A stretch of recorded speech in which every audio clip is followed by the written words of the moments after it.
Gautham and CEO of Polkadex. And before I deep dive into what I want to present today, I want to give a brief introduction about what Polkadex is about and why are we doing this. So we started in late 2020. It's been 2 years. We've been working on a lot of R&D problems, and we want to try to crack this problem of decentralized order book trading. And we reached a point where we can actually scale this up to sustain the global volume. And now we have a scalable product that we have deployed to the mainnet also. So in fact, before I start, I want to announce that the 4th of July, that is next week, we'll be switching on the decentralized order book on Polkadex, and it will be going live on an open validator set of more than 200 validators. So that's a big feat for us, especially considering this is the first time in the world some team has done this, and it's really exciting for us. Anyway, before I deep dive into that, let me talk about the history behind decentralized trading, because all these trading, on-chain trading and asset management started back in 2013. Soon after the Bitcoin was introduced in 2008, a lot of companies either Delta, IDEX, BitShares, and few others started building on-chain trading. And I think BitShares was one of the first in 2013 to start this on-chain trading concept. And they tried to, the whole idea or the vision that, okay, we have to decentralize trading and make it accessible to the public started way back in 2013. And we know none of these companies exist today, or even if they're there, it's not active anymore. And there are a few reasons why that happened, because the fall of pioneers. The reason is, in 2013, 2015, and all those years, it was limited. The technology was limited because we didn't even have Ethereum at that point. Smart contracts was not there, just Bitcoin and a bunch of others, the folks of Bitcoin. So the major reasons was the technological limitations, and user experience was brutal, and obviously regulations led to the fall of a bunch of these teams. And there was no game theory, there's no gamification to attract liquidity. So when we are building markets, liquidity is the king. So if you don't have liquidity, there is no way the traders or the end users are able to use that for their trades. So these four pillars, or these four problems, resulted in the fall of these big giants who started in 2013, who tried to build decentralized on-chain trading. And if we deep dive into the technological limitations, one of the reasons was high transaction fees. Because market makers place trades in hundreds of orders per second. And imagine paying $30, $20, I'm talking about Ethereum in this context, transaction fees for when you're doing 100 trades. That's thousands of dollars per second that you have to pay. And even if it is possible to pay that kind of fees, the blockchain cannot sustain that. So these were one of the major reasons why it was not able to scale, because the on-chain transaction fees and the market making was not economically viable, and all this will result in low liquidity. So this is the time when Ethereum was introduced. Then we have smart contract, and we have a barely functional on-chain trading like BitShares and few other companies. And that's when Hayden Adams wanted to introduce the whole constant product formula in 2018. One of the prime reasons why the AMM was required was he had this idea: how can we bring asset pricing without an order book? Because if you know the price of an asset based on market demand on chain, it's just a matter of sending two transactions. There are two traders who want to send some funds. The trader A needs to send asset A to B, and B wants to send B to A. That's it. The question is, how do we figure out the price? At what price should that transaction happen? So, and in the traditional market, namely the Nasdaq and the traditional stock exchanges, we use an order book. Market makers, traders place orders. that will lead to price discovery, and we have a price at which we can trade. But that's not possible. At least back in 2018, that was not possible even with the introduction of Ethereum. So then, here I introduced this concept of constant product formula that solved that problem. Where using that formula, now we have a way to discover the price. It was a perfect solution considering the Ethereum ecosystem. It provided all sorts of functionality that was required to build a decentralized exchange. So it was good enough, but think about it. Did it actually solve any problem? Because we still have centralized exchanges lying around capturing most of the value, and a mainstream user still goes to a centralized exchange to buy assets and enter the crypto world. It's not happening directly. Like for example, like my mom and dad who has no background in computer or needs my help switching on a computer, they cannot interact with AMMs like Uniswap or like other on-chain solutions. So we need to build experiences or products that brings the centralized exchange experience, and so that we don't demand the consumers to change their behavior, because it's very hard to change consumer behavior. They're already familiar with centralized exchanges, and because of this gap in technology between the introduction of Bitcoin between the Uniswap and all the other on-chain DEXs, there was a gap which was filled by intermediaries, the centralized exchanges. And they took that opportunity and they created centralized products, which looks like the face of crypto now. And we have seen with FTX and all the other hacks that have happened. And at the end of the day, these entities who supposedly provide value to crypto is actually damaging the reputation of crypto, because crypto lost its core fundamentals or core principles because of these intermediaries and the hacks that happened because of these centralized intermediaries. So that's what I want to talk about. Centralized exchanges, are they actually empowering users to enter crypto, or that just an enforced dependency? Because if you think about it, there is no other solution. And that's the reason why every Tom, Dick and Harry is going to a centralized exchange, because it's convenient, it's more personal to them, and it's easy to use.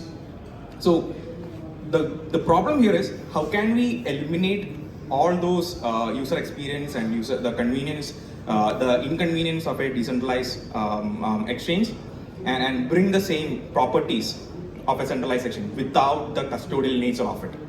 So that's the goal behind Polkadex. And I mean, the one sad thing to see is, like, whenever a new token project or a new team building some decentralized product, they celebrate listing in centralized exchanges. Can you think about that?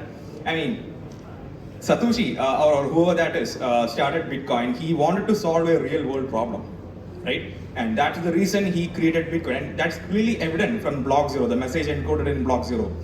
The newspaper cutting, the heading that we have in Block Zero. And right now, after like 20 years or so, we are celebrating getting listings in centralized exchanges and centralized platforms. I mean, did we evolve backwards? What is this? So even after the AMMs, Uniswap and everything was introduced, it solved a part of the problem, but it didn't solve the actual problem. And we still have users in centralized exchanges. I mean, they're not, the end user, the mainstream users are not prioritizing using a Uniswap over a, let's say, I don't want to name it, but another centralized exchange. So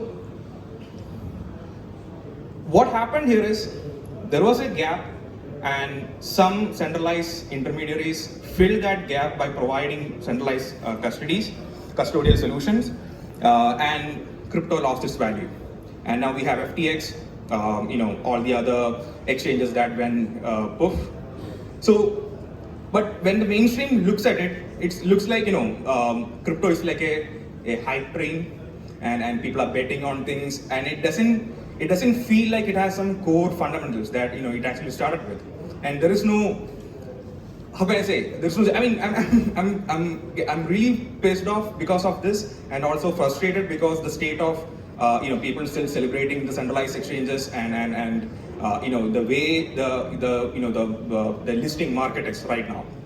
So this is what's happening right now, and I cannot blame the centralized exchanges because there were many builders trying to solve this problem, and it's a very hard problem to solve because building an AMM, it's relatively easy and it's straightforward, because once you have a formula for asset pricing, deploy on a smart contract, you're done. But building a decentralized order book where each of the validators validate or verify the trades and individually verify each and every trade, and that should happen at like hundreds of thousands of trades per second, and also it should be geographically distributed, and it should be an open validator set. Building such a system is super hard. I mean, we have to play with the limits of physics because we have to get information about a trade from point A to point B within a certain latency. Only then we can provide a similar experience that these centralized exchanges provide. So that's a very big problem, a very hard problem to solve. But what we did is, in late 2020, when we tried to solve this problem, we got to know about Substrate and the Polkadot and what the Polkadot team is doing, and we approached with the Web3 Foundation grants, and we started slowly chipping away at this problem. After like 2.5 years, we now actually have a solution to this, because with Polkadex, we now have a decentralized order book which can sustain the global trading volume across a open validator set. We have a validator set of 200 right now. I think we have a lot of validators here in this conference, but it's an open set. Anyone can join, just like Ethereum, and all the trades are validated by all the validators, and still we are able to provide 1,000 trades per second. And I have few friends in trading board companies, and I got to know that in the last bull run, the average trades per second was 172 trades per second. That's it, 172. And in our testnet and in our internal testing, we were able to sustain 1,000 trades per second on in a decentralized node of 200 without any problem. So this is groundbreaking, because now we have at least in this particular version, we have the capability to sustain all crypto trading pairs across all exchanges and across all financial instruments in a blockchain. We don't need an intermediary. And that's a feat, because that's a world record, in fact.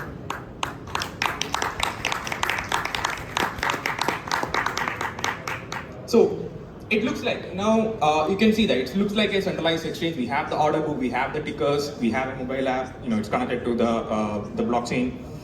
And when you think about it, in the current architecture, when I explain later, you will see that we have an operator who collects or aggregates the order book and keeps the order book in memory. And then once the trades are calculated, it's sent out to the public. But even though we have an operator, it's censorship resistant. The reason is, the operator can be replaced just like shutting down a software. It's like, think of it like the mythical creature Hydra. You cut off one head, 2 other will come up. It will just, grow up. So it's like that.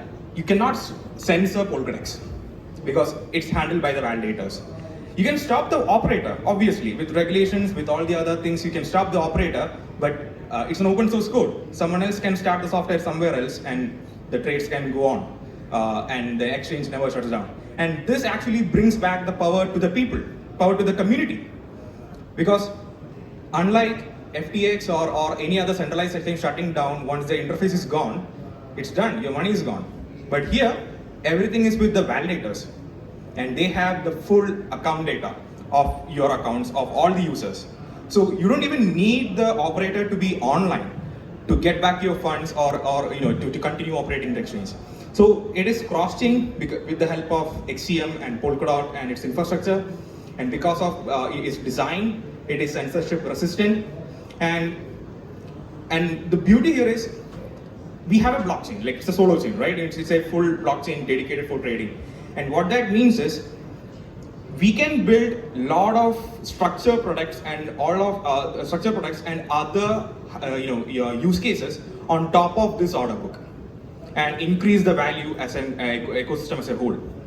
And Obviously, it's built with traders in mind because we have been in touch with tier one market makers and trading bot companies and taking their feedback along the way when we designed this. Because we had our first iteration in 2021, August 2021.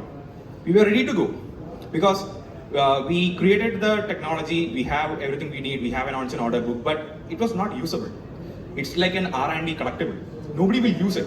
It won't feel like using Binance or KuCoin or something else.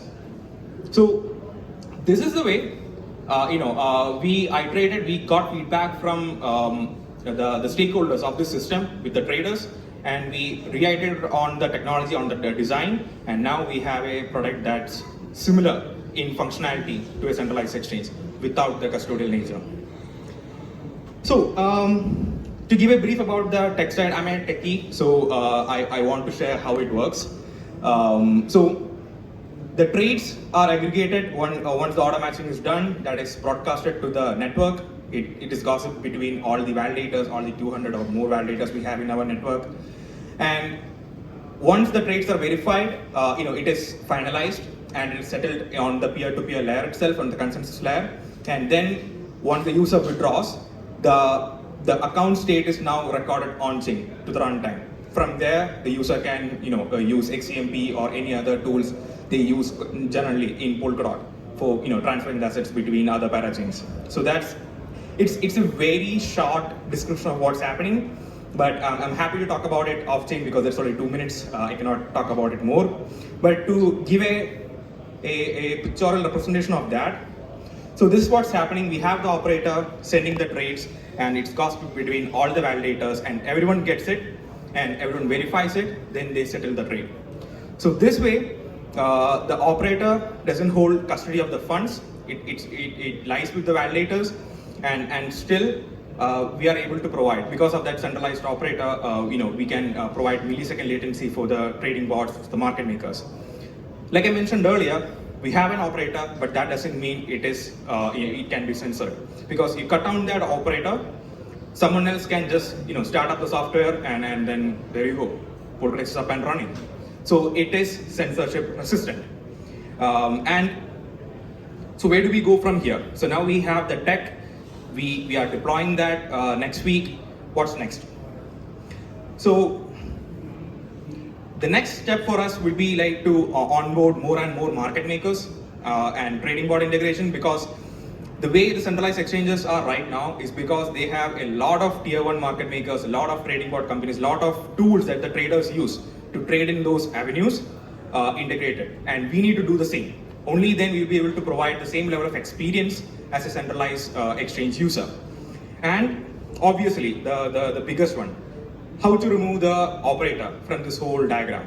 So there is a technology currently in works, in development right now. We expect to do it, release it in 6-7 months, where we don't even need the operator. The whole order book will be decentralized with the validators.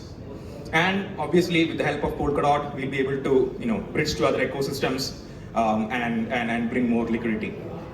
So to summarize, we now, unlike 10 years ago, we now have a technology that is scalable to sustain the global trading volume. And after 10 years, of conceptualizing this decentralized on-chain or decentralized trading, we now have a practical solution. Because Uniswap was there, other AMMs are there. They're good for operational transactions. That is cool. But we are not competing with AMMs. We are competing with Binance, the Nasdaq. Because let me give you a question. Think about. Can you imagine in 10 years? Do you think Nasdaq trading in an AMM? They need an order book. They have been they operated in an order book traditional frame. In the traditional markets, they used order book for trading, and it will be like that. And we need to build, or we need to use the technology that we have to bring Nasdaq or other trading avenues on-chain in a decentralized manner. And obviously, as I mentioned earlier, we want the future where the traders or the token projects celebrate listing in DEXs rather than in a centralized exchange. So if we can achieve that, that's the future that I want to live for. So yeah, I think you can scan the QR code to know more about the project and the milestones that we have coming up. And You can scan the QR on this side to connect with me on Twitter, and we can chat about many things related to crypto, blockchain, or Substrate, or Polkadot. Thank you.